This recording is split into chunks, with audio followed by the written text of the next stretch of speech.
This is ChangeMakers with Katie Gore, finding the right solutions for the affordable housing community. This week's ChangeMaker is Vivian Brady-Phillips, the Executive Director of the Jersey City Housing Authority.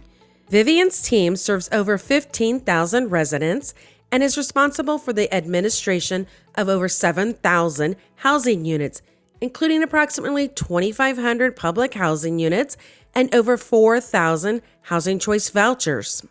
Vivian, welcome to the podcast. Thank you, Katie. So nice to be here with you. You've held various leadership positions during your career, including the Deputy Mayor of Jersey City, and then you moved to the Jersey City Housing Authority in 2018.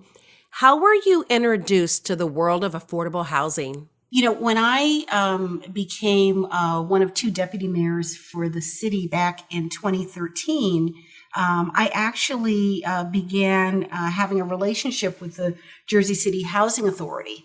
At that time, the executive director had reached out to the mayor's office about a redevelopment project. The original tenant for an early childhood center had fallen through. So they were looking for another early childhood service provider, and I was able to assist in engaging them with Head Start. Which had recently gotten a new provider, and they were doing a really exciting 0 to 5 program. And so in Jersey City, that was my first introduction to affordable housing, and began to interact more and more with public housing issues during my tenure there, and then came over here in 2018. So when you first came to the Housing Authority, I'm so curious, what did you find to be the most fascinating thing that you came across? For me, you know, what excites me about doing this work is the community development aspect of it. You know, housing is so foundational to all community development work, which is where my career had been heading, you know, during my work at the city. What I loved was that you had this sort of entire community and you were serving in so many different ways.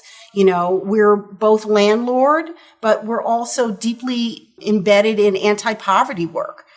We partner with residents, but also with stakeholders throughout the city, including the city's departments, local agencies, nonprofits. So I love the fact that it felt like you could really do, and it still does, holistic community development work in the context of a housing authority. Under your leadership at the Housing Authority, several new investments are now underway, you know, from renovation to redevelopment.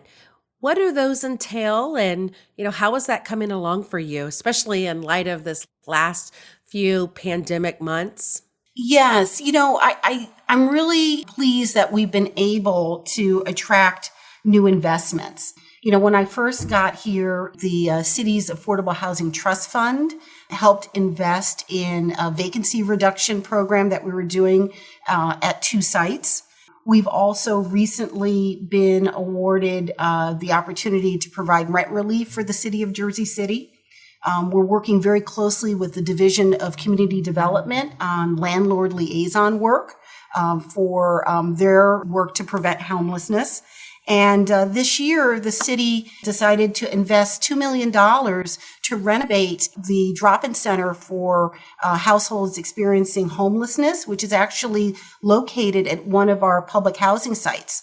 You know, for us, the work is doing all of the traditional things that housing authorities do, right? Delivery of public housing, serving residents through the voucher program, but also thinking creatively about the role of a housing authority within the larger city context. I always think about why we were formed in 1938 to serve the city of Jersey City and making affordable housing opportunities available to low-income and moderate-income residents.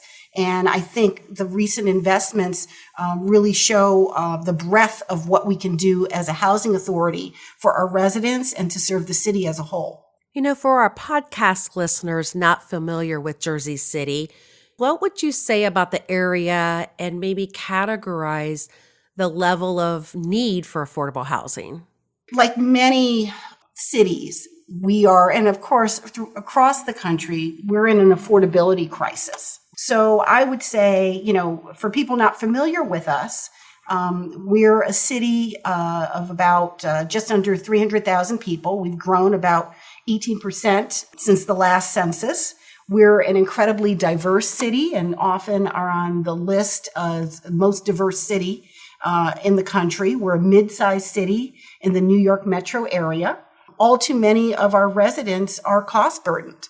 We serve a significant number of residents through our programs and in our developments, but our wait list, like many housing authorities, is long.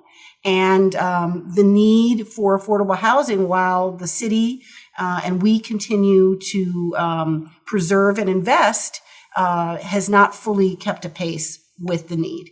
When you say cost burden, for the non-housing people listening, give us an idea of what that means as far as income to rent prices for your city. What's that look like?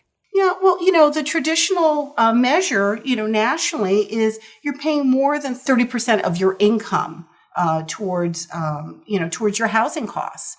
And, what you see in, certainly in many urban areas is that there's a sizable population of the community that is in that position. And that makes it incredibly difficult to do all the other things that a family needs to do, right? In addition to keeping a roof over your head. So we see that residents struggle sometimes with food security.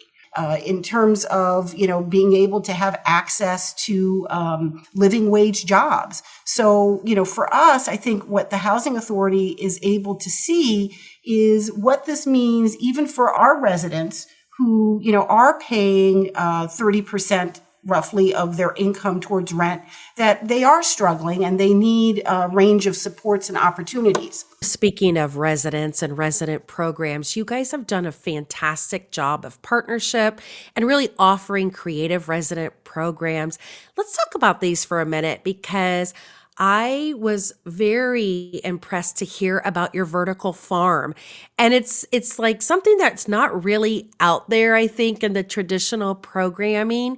So tell us about this. We all know about the connection between stable housing and health outcomes, but you're really putting that analysis into action.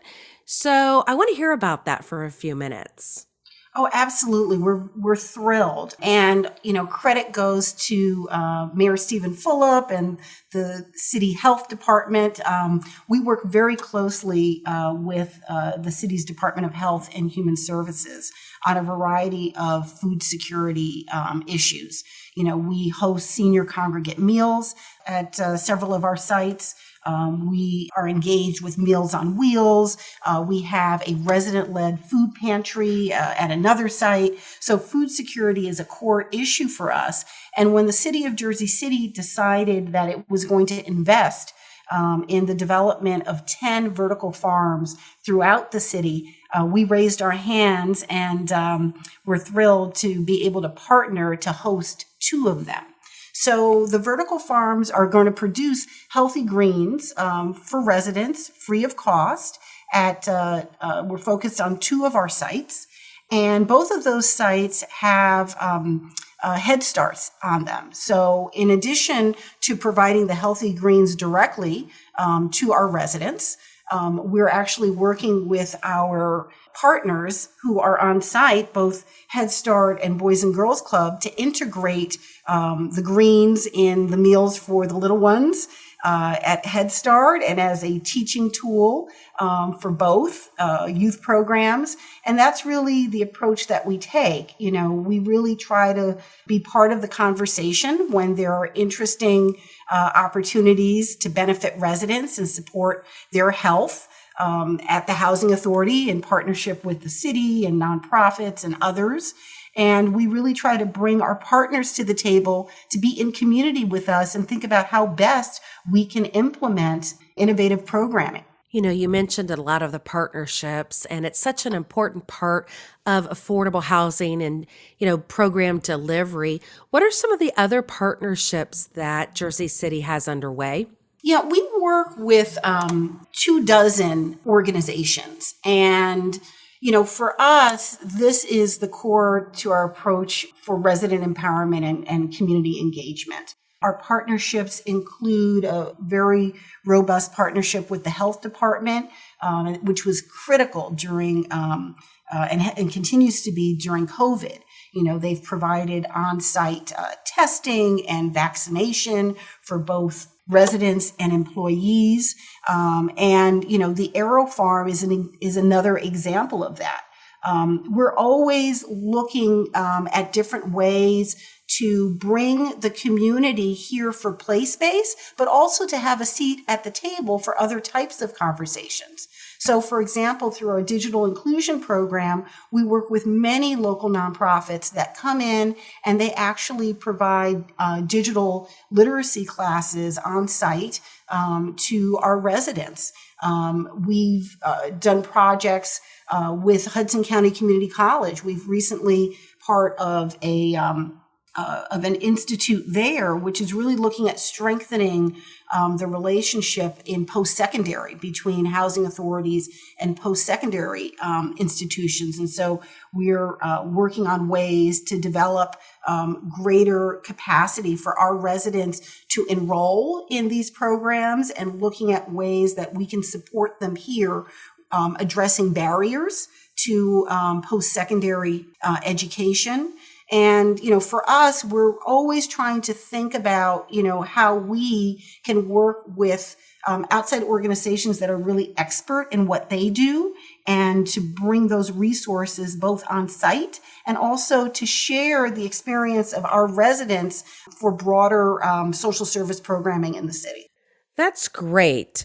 And I want to dive deeper into some of your programs, but we have to take a break. Coming up in the second part of my conversation with Vivian Brady-Phillips, the Executive Director of the Jersey City Housing Authority, Vivian talks about the importance of establishing a police department housing unit dedicated to the Housing Authority. It's important from the trust building and also that residents feel that they can provide feedback to the police department, about what's happening in the communities where they live. So I think that's been a successful and now several year program that we've been able to bring that wasn't here before. I mean, I do believe that many, many years ago, there may have been something similar, but not in recent memory. And we're really pleased that the city has dedicated that level of support to us. Thanks for listening to ChangeMakers with Katie Gore.